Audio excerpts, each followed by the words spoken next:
Radhe Radhe. Hello everyone, let's begin with the new episode. Please episode को subscribe, like कीजिए, channel subscribe कीजिए और bell icon दबाइए। So let's start. Amayra अभी भी उस लड़के की नीली आंखों को देखकर अपने मन में वही शब्द दोहरा रही थी। वह अपनी पकड़ उस लड़के के कंधे पर कस देती है। तभी निशान, जो काफी डरा हुआ था, जब उसने कोई आवाज नहीं सुनी तो अपनी आंखों को खोलता है और धीरे धीरे ऊपर की ओर देखकर पीछे पलटता है। उस लड़की को देखकर वह खुश होकर बोला, तुम आ गई, मुझे बहुत डर लग रहा था। तुम्हें पता है यहाँ भूत हैं, प्लीज मुझे बचा लो। इतना कहते हुए वह जल्दी से खड़ा हो गया और उस लड़के के पीछे छिप जाता है। उसका शरीर थोड़ा कांप रहा था। वह लड़का अचानक से अमायरा की कमर से अपना हाथ हटा लेता है और एक कदम दूर हो जाता है। अमायरा अभी भी अपने होश में नहीं आई थी। उसके दिल में तो अभी भी गिटार बज रही थी। क्रिश भी अभी ठीक से उस लड़के का चेहरा नहीं देख पाया क्योंकि वह बहुत अंधेरा था। जब क्रिश ने देखा कि अमायरा कोई रिस्पांस नहीं दे रही है तो उसने उसके चेहरे पे हाथ रखते हुए कहा, मम भूत, मम भूत। अमायरा अचानक होश में आती है। उसने निशान को पूरी तरह से नजरअंदाज कर दिया और उसके बगल में खड़े लड़के को देखते हुए उसने होठों को दबाकर बोली, बेबी, मम्मा नहीं, हैंडसम। अमायरा की बात सुनकर क्रिश अपनी गर्दन घुमाकर उस लड़के को फिर से देखने की कोशिश करता है, पर अंधेरे के कारण वह देख नहीं पा रहा था, जिसे वह काफी चिढ़ गया। चिढ़कर वह जोर से चिल्ला देता है। निशांत अब शांत हो चुका था। उसने हैरानी से कहा, एक मिनट, मुझे क्यों लग रहा है तुम लोग भूत नहीं हो, बल्कि मुझे डराने की कोशिश कर रहे हो। उसने जैसे ही ये शब्द कहे, अचानक उसके दिमाग में कुछ आया और हैरानी से आगे बोला, दृष्टि ने मुझे बताया था एक लड़की उनके घर में रहती है जो पड़ोस में आए लोगों को डरा कर भगा देती है। कहीं तुम वही तो नहीं हो? हमारा मुंह बनाकर बोली, अपना मुंह बंद रखो। फिर सामने लड़के की ओर देखकर शर्माते हुए बोली, वैसे आपका नाम क्या है मिस्टर हैंडसम? क्रिश अमायरा की बात सुनकर उस लड़के की तरफ देखते हुए तोतली आवाज में बोला, छम। क्रिश ने भी भूतिया मेकअप किया हुआ था और उसके आगे के 4 दांत नजर आ रहे थे, जिसमें वह बहुत ही क्यूट लग रहा था। वह लड़का ठंडे भाव से अमायरा को एक नजर देखने के बाद निशान की तरफ पलटा और तुरंत वहां से जाने लगा। उसके पैरों की आवाज सुनकर अमायरा पीछे से हड़बड़ी से चिल्लाई, मिस्टर हैंडसम, तुम्हारा नाम क्या है? अरे अपना नाम तो बता दो, अब हम पड़ोसी हैं, सुख दुख में एक दूसरे का साथ देंगे। यह भागकर लड़के के पीछे जाने वाली थी, लेकिन तभी निशान ने जल्दी से उसका हाथ पकड़ लिया और मुंह बनाते हुए बोला, तुमने मुझे डराया, इसलिए अब मेरे घर से दूर जाओ और मेरे दोस्त को परेशान मत करो। वह एक शैतान है, हार्टलेस डेविल है। अगर उसने तुम पर नजर डाल दी तो वह तुम्हें तब तक परेशान करेगा जब तक तुम्हारी मौत नहीं हो जाती, इसलिए उससे छिड़खानी मत करो। इतना करते ही उसने अमायरा को जबरदस्ती विला से बाहर निकालकर दरवाजा पर बंद कर दिया। वह देखकर अमायरा गुस्से से पैर पटकते हुए अपने घर आ गई। दृष्टि हॉल में बैठी थी। अमायरा जैसी ही आई, उसने मुस्कुराते हुए कहा, क्या हुआ, भगा नहीं पाई उन सबको? अमायरा के कदम रुक गए। उसकी आंखों के सामने फिर से उस लड़के की नीली आंखें आ गई, जिससे उसका दिल जोर से धड़कने लगा। वह हल्का शर्माते हुए बोली, दृष्टि, तुमने पहले क्यों नहीं बताया वह कितना हैंडसम है? बिल्कुल चटपटा, स्पाइसी, पर थोड़ा डरावना भी है। अगर मेरा दिल ऐसे ही धड़कता रहा ना तो मुझे डर है मेरा हार्ट फेल हो जाएगा, फिर सर्जरी के लिए तुम्हें ही पैसे देने पड़ेंगे। वह क्रिश को लेकर सोफे पर लेट गई और बार बार उस लड़के की नीली आंखों को याद कर शर्माने लगी।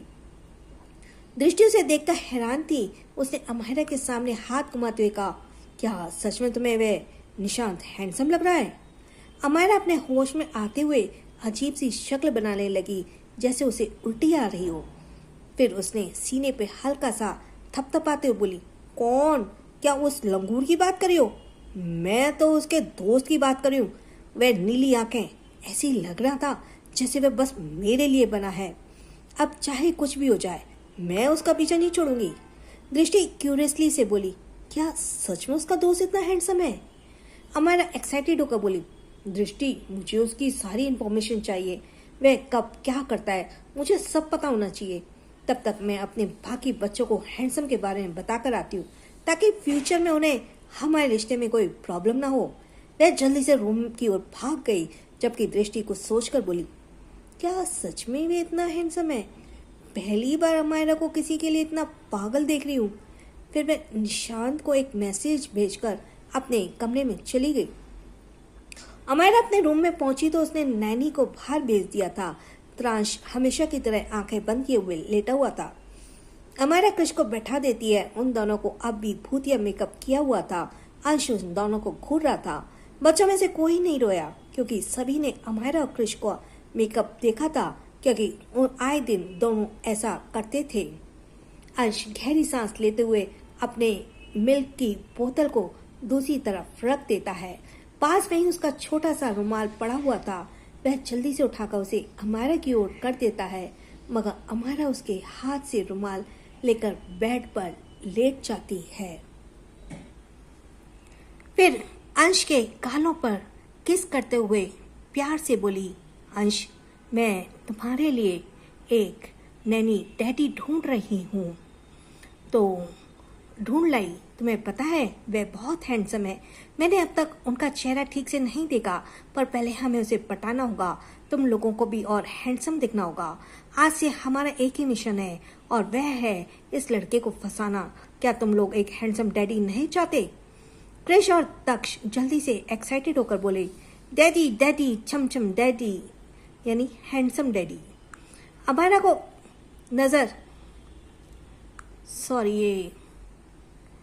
अमायरा अपने रूम में पहुंची तो उसने नैनी को बाहर भेज दिया। Handsome daddy. अमायरा की नजर त्रांश पर गई। त्रांश सोता नहीं था, बस वह अक्सर अपनी आंखें बंद करके लेटा रहता था। अमायरा त्रांश की नाक पर छूते हुए बोली, पीका पीका, मैं तुम्हारे लिए डैडी ढूंढ लाई हूँ। क्या तुम खुश नहीं हो? अब तुम्हें भी अच्छे से बोलना सीखना होगा। एक बार मैं उसकी फोटो ले लूँ, फिर उसकी शक्ल दिखाऊंगी। फ्यूचर में तुम्हें उसे डैडी कहना होगा। क्या तुम मेरे बात सुन रहे हो? त्रांश अचानक से अपनी नीली आंखें खोलकर अमायरा को देखता है। एक पल के लिए अमायरा सचमुच डर जाती है। त्रांश की नीली आंखें देखते ही उसे तुरंत उस लड़के की नीली आंखें याद आ जाती हैं, जिस कारण वह अपने होठों को दबाने लगती है। कृष और तक्ष खुशी से अमायरा के ऊपर कूदने लगे, मगर अमायरा अभी त्रांश की नीली आंखों में देख रही थी। दूसरी तरफ एक अंधेरे कमरे में वह लड़का जो निशांत का दोस्त था, वह खिड़की के पास खड़ा होकर आसमान की तरफ देख रहा था। उसका चेहरा हमेशा की तरह रहस्यमय और खतरनाक था। तभी निशांत उसके पास आया और सीरियस होकर बोला, तुम उस लड़की से गुस्सा हो, उस पर ध्यान मत दो। दृष्टि ने बताया था कि वह बहुत शरारती है, बस उसके दूर रहना। ऐसा लगता है कि तुम्हें देखकर वह पागल हो गई है। अब वह इतनी आसानी से तुम्हारा पीछा नहीं छोड़ेगी। दृष्टि ने मुझे मैसेज करके बताया, वह तुम्हारे बारे में पता कर रही है और अपने बच्चों को डैडी भी तुम्हें डिक्लेयर कर चुकी है। मेरे प्यारे दोस्त, लगता है तुम्हारी शांति भरी जिंदगी में तूफान मचाने वाला कोई आ गया है। लेकिन आकर्षित ने निशांत की बात पर कोई जवाब नहीं दिया।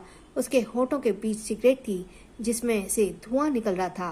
वह अपनी नीली आंखों से बस चांद को देख रहा था। जब उसकी काफी देर तक उसने कोई रिस्पॉन्स नहीं किया तो निशांत चिढ़कर बोला, आकर्षित, क्या तुम मुझे सुन रहे हो? तुम बहुत ही घमंडी हो। मगर आकर्षित ने तब भी कुछ नहीं कहा और निशांत इरिटेट होकर वहां से चला गया। उसके जाते ही आकर्षित ने अपनी नीली आंखों से उस विला की ओर देखा जहाँ अमायरा रहती थी। उसके होठों पे एक शैतानी मुस्कुराहट उभर आई। वह अब तक वहीं खड़ा रहा जब तक उसकी सिगरेट खत्म नहीं हुई। सुबह के 5 बजे अमायरा लोअर और टी शर्ट पहनकर हॉल में आई और उसके बालों में पोनी बनाई। दृष्टि को नीचे पोनी आई थी। दृष्टि जो नीचे पानी पीने आई थी, अमायरा को इतनी जल्दी जाग कर देखकर हैरान हुई। उसे लगा कि उसने शायद गलत इंसान को देख लिया है। यहाँ तक कि नौकर भी हैरान थे। दृष्टि जल्दी से अमायरा के पास गई और उसके माथे पे हाथ रखकर शॉक होकर बोली, कहीं आज सूरज पश्चिम से तो नहीं निकलने वाला? तुम जो 10 बजे सोकर उठती हो, आज 5 बजे उठ गई। तुम्हारी तबीयत तो ठीक है ना? क्या तुम्हें डॉक्टर को बुलाना चाहिए? अमायरा ने झट से उसका हाथ हटाया और इरिटेट होकर बोली, हटो, मैं हमेशा ऐसी थी, मेहनती और आज्ञाकारी। बस मुझे आज इसका एहसास हो रहा है कि मुझे सुबह जल्दी उठकर एक्सरसाइज करनी चाहिए क्योंकि और जॉगिंग करनी चाहिए। इससे हमारी सेहत बनी रहती है। फिर नौकर की ओर देखते हुए उसने घमंड से आगे कहा, आंटी, शेफ से कह दीजिए फालतू का खाना मेरे लिए मत बनाए। क्या वह मुझे पिज़्ज़ा, बर्गर, नूडल्स खिला खिला कर मारना चाहते हैं? मुझे हमेशा हेल्दी खाना खाना चाहिए ताकि हम फिट रहें। इसके बाद वह तेजी से बाहर भाग गई। सभी को ऐसे लग रहा था कि अमायरा के ऊपर कोई भूत सवार हो गया है। वह बिला से बाहर ग्राउंड में पहुंच गई और एक पेड़ के पास खड़ी होकर अपनी चमकती आंखों से सामने देखने लगी। दृष्टि उसका पीछा करते हुए आई क्योंकि उसे अमायरा का यह बर्ताव बहुत अजीब लग रहा था। उसने देखा कि अमायरा एक पेड़ के पास खड़ी होकर लॉलीपॉप खा रही थी और सामने किसी को देखकर खुश हो रही थी। दृष्टि ने उसकी नजरों का पीछा किया तो उसका चेहरा एक्सप्रेशन लेस हो गया। सामने एक लड़का अपने कानों में ईयर बड्स लगाए गाना सुन रहा था। उसके काले लोअर और स्पोर्ट्स टी शर्ट पहनी थी और लगातार ग्राउंड के चक्कर लगा रहा था। पसीने में उसका पूरा शरीर भीग चुका था, लेकिन उसकी शक्ल अभी तक ठीक से नजर नहीं आ रही थी। उसकी डरावनी पर्सनैलिटी बता रही थी वे कोई आम इंसान नहीं था जिससे हर कोई बात कर सके। दृष्टि ने अमायरा के कंधे पर मारते हुए कहा, तो इसलिए तुम जल्दी उठी हो ताकि उसकी सुंदरता के दर्शन कर सको। तुम्हें शर्म नहीं आती? तुम अंश को लॉलीपॉप लाकर खुद खा रही हो। अंश का लॉलीपॉप लाकर खुद खा रही हो। तभी तो मैं सोचूं बच्चे को कैंडी इतनी जल्दी कैसे खत्म हो जाती है। अमायरा उस पर ज्यादा ध्यान नहीं देती, बल्कि उसने दृष्टि के हाथ पर पानी की बोतल देखी तो खुश होकर जल्दी से बोतल ले ली। फिर सारा पानी अपने चेहरे और कपड़ों पर डालते बोली, मुझे बहुत पसीना आ रहा है। इतना कहकर वह ग्राउंड की ओर दौड़ने लगी। दृष्टि उसका ऐसा हाल देखकर गहरी सोच में पड़ गई और खुद से परेशान होकर बोली, इससे पहले कि बात आगे बढ़े मुझे अमायरा के परिवार के बारे में पता करना होगा। उसके 4 बच्चे हैं। जब वह मुझे मिली थी तो उसके गले में मंगलसूत्र का, जिसका मतलब था कि वह शादीशुदा है। मगर ऐसे ही रहा ना, वह लड़के उसे पीछे भागती रही, तो जब उसका पति सामने आएगा तो मैं उसे क्या जवाब दूंगी। दृष्टि अपना सिर पकड़कर जाने लगी। वहीं अमायरा धीरे धीरे दौड़ रही थी। जैसे आकर्षित उसके करीब आने वाला था, अमायरा तेजी से अपने कदमों के साथ कदम मिलाकर दौड़ने लगी। फिर हंसते बोली, हम पड़ोसी हैं। अगर तुम्हें जॉगिंग करनी है तो तुम मुझे भी बुला सकते हो। देखो, मैं तो बहुत थक गई हूँ, कितना पसीना निकल रहा है। इतना कहकर वह अपने माथे से बहरे पसीने को पोंछने लगी, लेकिन आकर्षित ने उसकी ओर एक नजर भी नहीं डाली। अमायरा सिर तिरछा करके भागते भागते उसकी ओर देखती रही। उसका दिल फिर से तेजी से धड़कने लगा। उसने इतना हैंडसम लड़का अपनी पूरी जिंदगी में कभी नहीं देखा था, पर एक पल के लिए उसे यह चेहरा जाना पहचाना लगा, जैसे वह उसे पहले से जानती हो। यह सोचते ही अमायरा के कदम अचानक रुक गए और वह थोड़ी परेशान हो गई। आकर्षित ने उसकी ओर ध्यान नहीं दिया और अपने राउंड्स पूरे करने लगा। तभी अमायरा उसके सामने आकर खड़ी हो गई और वो उलझन में थी। आकर्षित ने एक्सरसाइज के बाद अपने बालों में हाथ फेरते हुए अपनी बोतल से पानी निकाला और अपने चेहरे पर डाल दिया। उसकी नीली आंखें और पतले होठ उसके चेहरे को और भी आकर्षित बना रहे थे। उसका बेदाग चेहरा देखकर किसी का भी दिल धड़क जाए, यही अमायरा के साथ हो रहा था। लेकिन उसे अब भी यह अजीब लग रहा था कि वह शायद इस इंसान को पहले से जानती है। आकर्षित ने उसे एक ठंडी और रहस्यमयी नजर से देखा, क्योंकि अमायरा उसके सामने खड़ी थी। बिना कुछ कहे वह उसे नजरअंदाज करके बगल से जाने लगा। अमायरा अचानक होश में आई और जल्दी से जल्दी उसके हाथ को पकड़ लिया। जैसे ही उसने ऐसा किया, आकर्षित के शरीर में एक डरावनी आभा निकलने लगी। उसने अपनी गर्दन तिरछी करके उस हाथ को देखा जिसे अमायरा ने पकड़ा था। उसकी नीली आंखें धीरे धीरे लाल होने लगी और उसके चेहरे पे गुस्सा साफ दिखने लगा। अमायरा उसके गुस्से भरी नजरों को देखकर घबरा गई।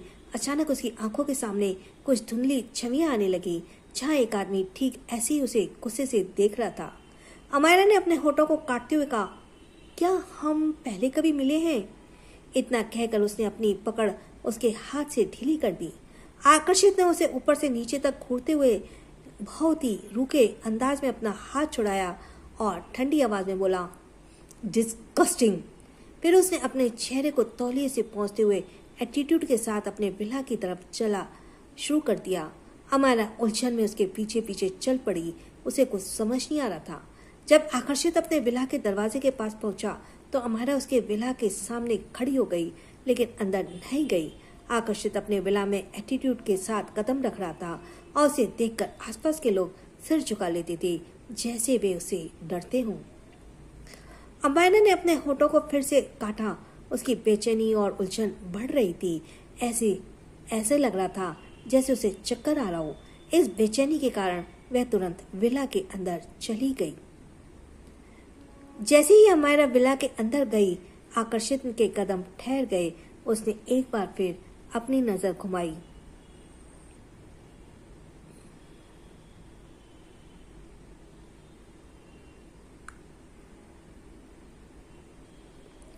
और उस दिशा में देखने लगा जहां अमायरा गई थी।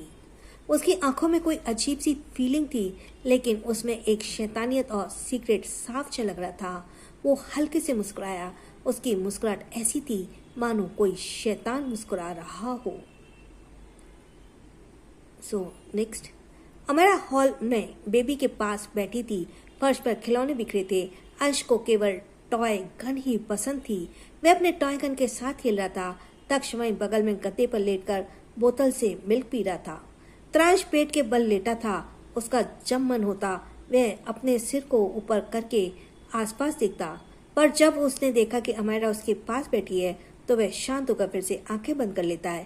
लेकिन उसने अपने एक हाथ से अमायरा के कपड़ों को मजबूती से पकड़ा हुआ था, लेकिन क्रिश उसको परेशान कर रहा था। क्रिश पहले अमायरा के बगल में बैठा था, फिर उसके गोद में बैठा। अमायरा किसी गहरी सोच में गुम थी, इसलिए उसने क्रिश पर ध्यान नहीं दिया। क्रिश उसकी गोद में उतरकर रेंगते हुए तक्ष के पास पहुंच गया। उसने तक्ष के हाथ से मिल्क की बोतल छीन ली और उसे खुद पीने लगा। यह देखकर तक्ष गुस्से से अपनी बोतल वापस लेने की कोशिश करता है, मगर क्रिश नहीं देता तो तक्ष उसे धक्का दे देता है। क्रिश गिर जाता है, मगर उसे चोट नहीं लगती क्योंकि उसके पीछे ही मुलायम गद्दा बिछा हुआ था। क्रिश गुस्से से उठा और उसने तक्ष के मुंह को नोच लिया। तक्ष भी चिड़चिड़ाते हुए उसके गालों को कसकर पकड़ लेता है और दोनों की महाभारत शुरू हो जाती है। मगर दोनों में से कोई हार नहीं मानता। लड़ते लड़ते दोनों त्रांश के ऊपर गिरने लगते हैं। त्रांश को जब महसूस हुआ कि कोई उनके पास है तो वो एकदम से अपनी आंखें खोलकर नीली आंखों से दोनों को घूरने लगता है। हमेशा की तरह उसकी नीली आंखें बेहद शांत और गहरी थीं। क्रिश और तक्ष लड़ते लड़ते अपने उसके पैर के ऊपर चढ़ जाते हैं। त्रांश पहले दोनों को घूरता है और फिर एक एक थप्पड़ दोनों को लगा देता है। दोनों की नजर अब त्रांश के गुस्से से भरे चेहरे पर पड़ी तो दोनों डरते हुए लड़ना बंद कर देते हैं और थोड़ी दूर जाकर बैठ जाते हैं। त्रांश बहुत ही सख्त बच्चा था। भले ही वे 1 साल का था, लेकिन वह गुस्सैलता और हमेशा शांत रहना पसंद करता था। जब उसने देखा कि दोनों परेशान करने वाले इंसान उससे दूर हो गए हैं तो त्रांश फिर से आंखें बंद करके लेट जाता है। क्रिश और तक्ष एक दूसरे को देखते हैं, फिर उनकी नजर जैसी अंश पर गई दोनों खुश हो गए। दोनों पैरों के बल चलते हुए अंश के पास आए और उसके हाथ से टॉय गन छीनकर खेलने लगे। अंश दोनों को इग्नोर करके त्रांश के पास जाकर शांति से लेट जाता है। त्रांश एक नजर उसे देखता है, फिर वह भी आंखें बंद कर लेता है। मगर क्रिश और तक्ष ये सब कैसे बर्दाश्त करते? उनसे बर्दाश्त नहीं हुआ। दोनों फिर से उन दोनों के पास पहुंच गए और दोनों के ऊपर चढ़ते हुए उनके बीच में लेटने की कोशिश करने लगे। वे जबरदस्ती त्रांश और अंश को धक्का दे रहे थे। इस बार अंश और त्रांश दोनों को ही गुस्सा आ जाता है और दोनों तक्ष और क्रिश को गुस्से से देखते हैं। त्रांश और अंश के बीच क्रिश और तक्ष बैठे थे। वे कभी अंश की गुस्से भरी आंखों को देखते तो कभी त्रांश की। उनका मुंह रोने जैसा हो गया था। अगले पल दोनों जोर जोर से रोने लगे थे। उनका पूरा चेहरा रोने के कारण लाल पड़ गया था। अमायरा को बगल में बैठी कुछ सोच रही थी। अचानक होश में आती जब वह देखती है कि दोनों शैतान रो रहे हैं तो वह हाथ बढ़ाते हुए उन्हें अपनी गोद में ले लेती है और आंसू पोंछते हुए प्यार से बोली, क्या हुआ तुम्हें? तुम दोनों क्यों रो रहे हो? उसके बाद वे अंश और त्रांश को देखती है जो आराम से लेटे हुए थे। कृष अपनी उंगली त्रांश की तरफ करके रोते हुए बोला, पिक्का। अमायरा को कृष की बात समझ नहीं आई। वह दोनों के आंसू पहुंचकर दोनों के गालों पर किस करते हुए बोली, कृष, तक्ष, तुम्हारा मिल्क यहीं पर रखा है, क्यों रो रहे हो? क्या तुम अपने भाई के साथ खेलना चाहते हो? तुम्हें पता है ना, तुम्हारा भाई खेलना पसंद नहीं करता, इसलिए वह नहीं खेल सकता और वह बहुत ही ज्यादा वीक है, तुम्हें उसका ध्यान रखना चाहिए। तक्ष अंश की तरफ इशारा करते बोला, ये आहा। हमारा को अभी भी कुछ समझ नहीं आया। उसे लगा बस बच्चे मस्ती में ही खेलते हुए रो रहे हैं। वह गहरी सांस लेती है। उसी वक्त दृष्टि बिजनेस सूट पहनकर आ गई थी। उसके चेहरे पे कोई भाव नहीं था।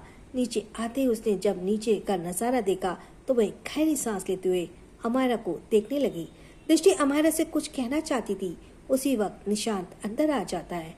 जब वह अपने सामने इतने सारे बच्चों को देखता है तो पहले हैरान हो जाता है, फिर वह एक्साइटेड होकर बोला, दृष्टि, ये सारे ब्रांड किसके हैं?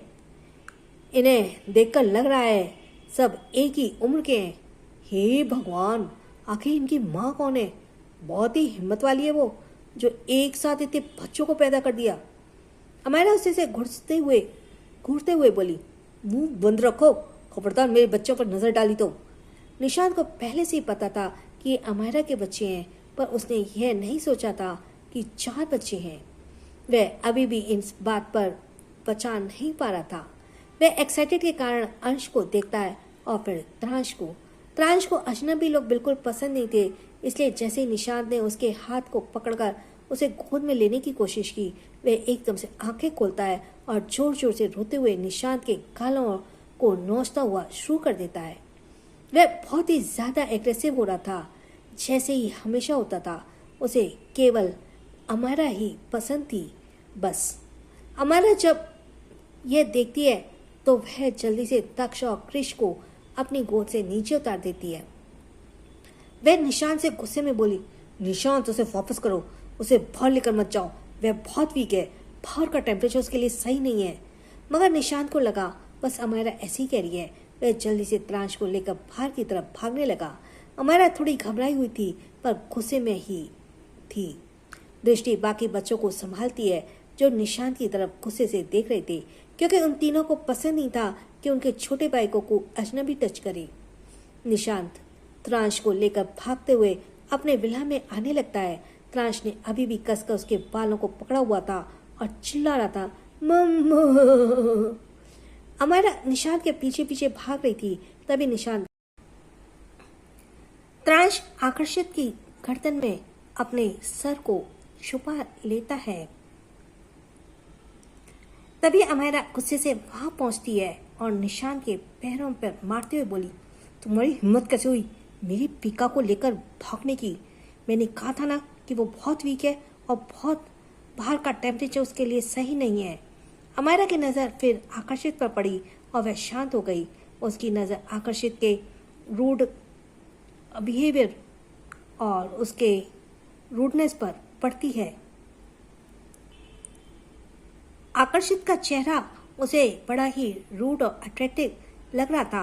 आकर्षित ने एक हाथ से त्रांश को पकड़ा हुआ, जबकि दूसरा हाथ उसकी जेब में था।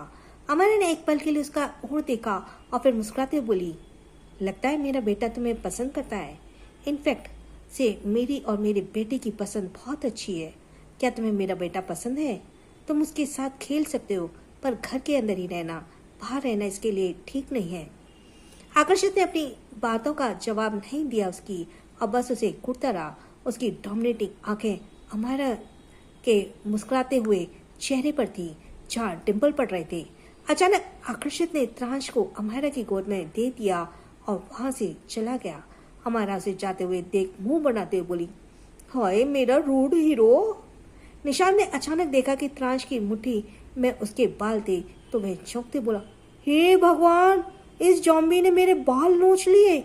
लेकिन जैसे ही वह त्रांश के हाथ को छूने की कोशिश करता है, त्रांश अमायरा को और कसकर पकड़ लेता है। अमायरा उसे घूरते बोली, मैंने कहा ना मेरे बच्चे से दूर रहो। उसे अजनबी लोग पसंद नहीं है।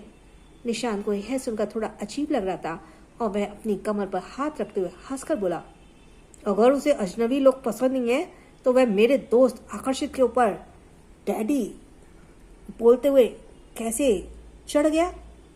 फिर निशांत चिढ़ाते हुए आगे बोला, तुम्हारे बच्चे तुम्हारे से भी ज्यादा चालाक हैं। 1 साल के लगते हैं मगर कितने शातिर हैं। अमायरा को केवल एक ही शब्द सुनाई दे रहा था कि त्राश ने आकर्षित को डैडी बोला था। यह सुनकर वह खुश हो गई और त्राश के गालों पे किस करते बोली, पीका बेबी तुम बहुत अच्छे हो, पर तुमने आज तक कभी मुझे मम्मा नहीं बुलाया और उसे डैडी कह दिया। मैं तुम्हें कितनी बार मम्मा बोलना सिखाया है पर तुम कुछ नहीं बोली। पर कोई बात नहीं, गिफ्ट के तौर पे आज मैं तुम्हें आज 30% एक्स्ट्रा मिल्क और पीका वाले 2 सेट ड्रेस भी दिलाऊंगी।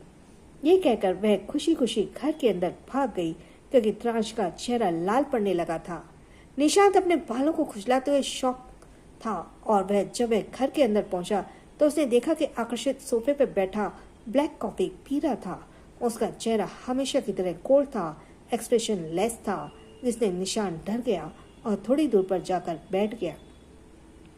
कुछ देर तक आकर्षित को घूरने के बाद वह खुद को रोक नहीं पाया और पूछ बैठा, उस जॉम्बी बच्ची ने तुम्हें डैडी कहा और तुमने कुछ भी नहीं कहा। वह चालाक लड़की तुम्हें फंसा रही है। यार तुम तो इतने इंटेलिजेंट और रूड हो, तुम उसकी जाल में कैसे फंस सकते हो। कुछ दिन पहले मेरे मामू की बेटी तुम्हारे गोद में आने के लिए रो रही थी मगर तुमने उसे नहीं उठाया और अब एक अजनबी बच्चे को गोद में ले लिया। आकर्षित की नीली आंखें गुस्से से निशांत को घूर रही थी। निशांत ने जैसे ही आई कांटेक्ट किया उसे अजीब लगने लगा। उसका दिमाग जैसे कंट्रोल से बाहर जा रहा था और हर तरफ अंधेरा नजर आने लगा। उसका हालत देखकर आकर्षित दूसरी तरफ देखने लगा और निशांत अचानक होश में आया और अपने सिर को पकड़ते हुए हड़बड़ाते बोला, अभी मुझे क्या हो गया था? मेरा सर इतना दर्द क्यों कर रहा है, जैसे कोई मुझे हिप्नोटाइज कर रहा हो। वह अपना सर पकड़ते हुए बैठ गया। उसी वक्त आकर्षित के फोन में एक मैसेज आया। जब उसने मैसेज को देखा उसके चेहरे के एक्सप्रेशंस अचानक बदल गए। उसका चेहरा डार्क हो गया और उसकी हाथ की मुट्ठी कस गई। वह तुरंत उठकर बिना कुछ कहे अपने रूम से चला गया। दोपहर का वक्त एक ब्लैक बेंटल एक किंडरगार्टन के सामने रुकी। गार्ड्स ने जैसे ही बैक सीट का डोर ओपन किया, एक हट्टा कट्टा नौजवान बाहर निकला। उसने बिजनेस सूट पहना था और उसकी आंखों पर ब्लैक गॉगल्स लगे थे और चेहरे पे मास्क। वह इतना आकर्षित था कि आसपास को जो कोई भी उसे देखता वह अपनी नजरें उस पर से हटा लेता। वो आदमी बिना किसी भाव के प्रिंसिपल ऑफिस में पहुंच चुका था। वहां का माहौल कुछ ज्यादा ही स्ट्रेसफुल था। प्रिंसिपल डरे हुए थे क्योंकि उसने सामने वो आदमी यमराज बनकर गुस्से से सोफे पे बैठा था। उसकी आंखों पर चश्मा था जिससे प्रिंसिपल उसकी आंखों का गुस्सा नहीं देख पा रहे थे। उन्होंने सिर झुकाते हुए अपने माथे का पसीना पोंछा और डरते हुए बोले, आई एम सॉरी टीजे, हमने आपकी बेटी को बहुत अच्छे से ध्यान रखा था, लेकिन पता नहीं कैसे वह किंडरगार्टन से भाग गई। उसने कहा था उसे वॉशरूम जाना है, पर किसी ने नहीं सोचा था वह झूठ बोल रही है। मैंने फीमेल टीचर को वॉशरूम भेजा था पर वहां कोई नहीं था।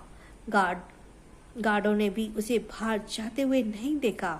सीसीटीवी फुटेज में हमें पता चला कि वह किसी कपल के साथ चुपके से निकल गई थी। टीजे अपने माथे पर मसल रहा था। शायद उसने गुस्से को कंट्रोल कर रखा था। तभी उसका फोन बजा। उसने जैसी स्क्रीन पर नाम देखा तुरंत कॉल कट किया। एक बार फिर उसकी नंबर से कॉल आया मगर टीजे ने उसे फिर से नजरअंदाज कर दिया। फिर अपनी जगह से उठा और किनारे खड़े एक गार्ड को कोल्ड आवाज में बोला, तुम्हें पता है तुम्हें क्या करना है? इसके आगे टीजे कुछ नहीं कहा। गार्ड ने जल्दी से प्रिंसिपल को देखते हुए बिना भाव के कहा, बेहतर होगा आप रिजाइन कर दे और यह शहर छोड़कर चले जाएं, क्योंकि अगर आप टीजे की नजरों में आ गए तो वे आपको जान से मारने से पहले एक बार भी नहीं सोचेंगे।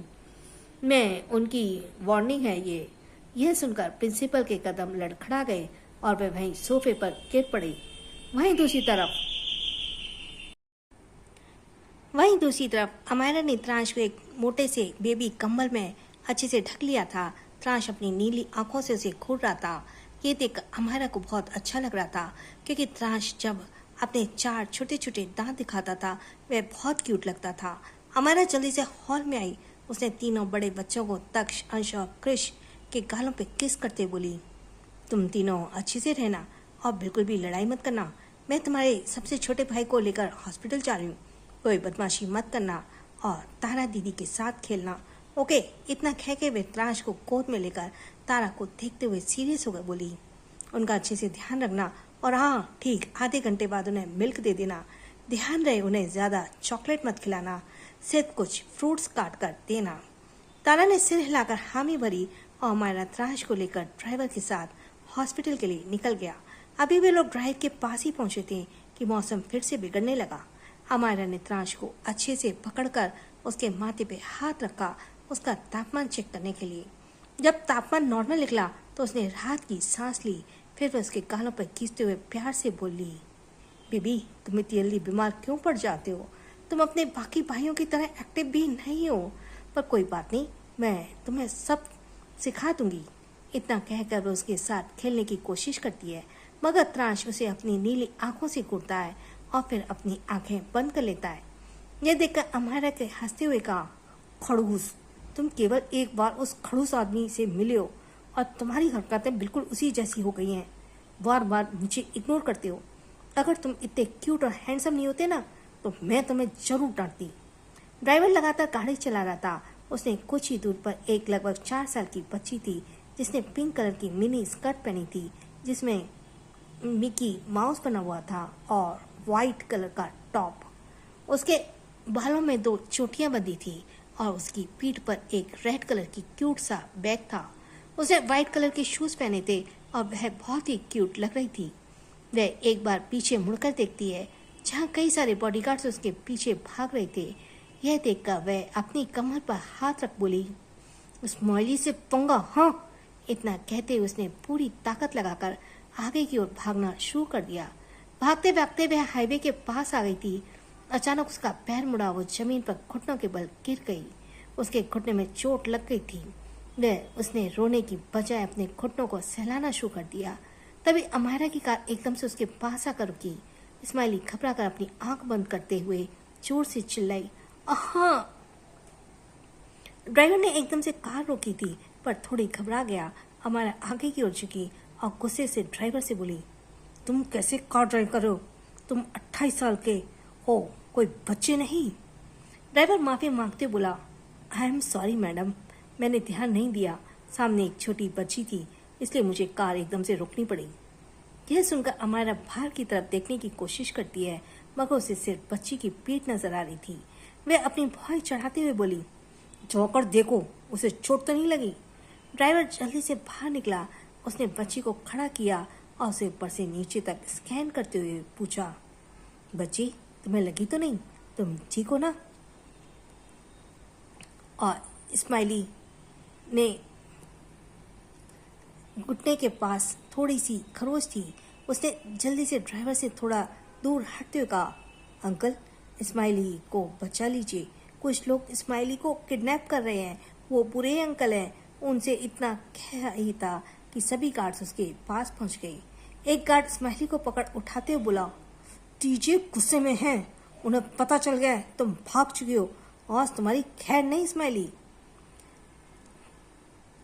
तुम्हें किसने कारण से वह घर से भागी होगी और गार्ड्स को परेशान कर रही होगी। बच्चे ऐसे ही होते हैं। सॉरी, यहाँ एक पैराग्राफ रह गया कि तुम भाग चुकी हो, आज तुम्हारी खैर नहीं स्माइली। यह सुनकर स्माइली निराश हो गई और जबरदस्ती खुद को छुड़ाने लगी और बोली, स्माइली को मम्मा को ढूंढना है। आप सब गंदे हो, आप सब गंदे हो। स्माइली अपनी मम्मा को खुद ढूंढेगी। गार्ड उसकी बातों को इग्नोर करते हुए उसे जबरदस्ती उठा लिया और ले जाने लगे। स्माइली उसे मारने की कोशिश कर रही थी। अमायरा ने कार का शीशा नीचे किया और बाहर देखने लगी। इस वक्त स्माइली की नजर उस पर पड़ी और उसने अमायरा की एक झलक पाकर खुशी से मम्मा मम्मा चिल्लाना शुरू कर दिया। मगर गार्ड्स उसे जबरदस्ती ले जा रहे थे इसलिए वे ध्यान नहीं दे पाए। और वापस कार में आकर बैठ गए। अमायरा ने हैरानी से पूछा, वो कौन थे जो उसे ले गए? तुमने उनकी मदद क्यों नहीं की और उसे चोट तो नहीं लगी थी? ड्राइवर आराम से बोला, मैडम चिंता मत करिए, गार्ड्स को देखकर साफ पता चल रहा था कि वह किसी खानदान से हैं और बच्ची को देखकर भी नहीं लग रहा था कि वह किडनैप नहीं हुई है। जरूर किसी कारण से वह घर से भागी होगी और गार्ड्स को परेशान कर रही होगी। बच्चे ऐसे ही होते हैं। अमायरा को कुछ अजीब सा लग रहा था। वह कांच से बाहर उन गार्ड्स को देखने की कोशिश कर रही थी जो अब काफी दूर जा चुके थे। फिर उसने ज्यादा ध्यान नहीं दिया और अपनी आंखें बंद कर ली। वहीं दूसरी तरफ वो गार्ड्स स्माइली को जबरदस्ती एक विला लेकर आ जाते हैं। हॉल में पहले ही एक आदमी मौजूद होता है जिसने बिजनेस सूट पहना हुआ था। उसके चेहरे पे मास्क लगा था और ज्यादा अंधेरा होने के कारण उसका चेहरा ठीक से नजर नहीं आ रहा था। स्माइली भागते हुए गई और सोफे पर चढ़कर उस आदमी के हाथ को पकड़कर मुंह बनाकर बोली, डैडी आज। उससे पहले वो बात पूरी करती वो आदमी अपनी ठंडी और भारी आवाज में बोला, तुम्हें किसने परमिशन दी कि तुम भाग सकती हो? यह तुम्हारी चौथी गलती है। क्या तुम्हें सजा का डर नहीं है? उसके इस तरह बोलने से स्माइली चुप हो गई और रोते बोली, स्माइली को मम्मा चाहिए, मम्मा जिंदा है डैडी। तभी वह आदमी गुस्से से बोला, शट अप, तुम्हारी मॉम मर चुकी है, इसलिए दोबारा कभी भी उसका नाम मत लेना। इतना कहते हुए गुस्से से अपनी मुट्ठी को बंद कर लेता है। So please like share and subscribe कीजिए। अब मैं थोड़ा सा, आपको तो सिर्फ कुछ भी नहीं आपका जाने वाला है, सिर्फ एक लाइक सब्सक्राइब एंड शेयर में। सो स्टोरी अच्छी है, बनता है like share and subscribe. Thanks for listening. छोटों को प्यार, बड़ों को सम्मान। राधे राधे।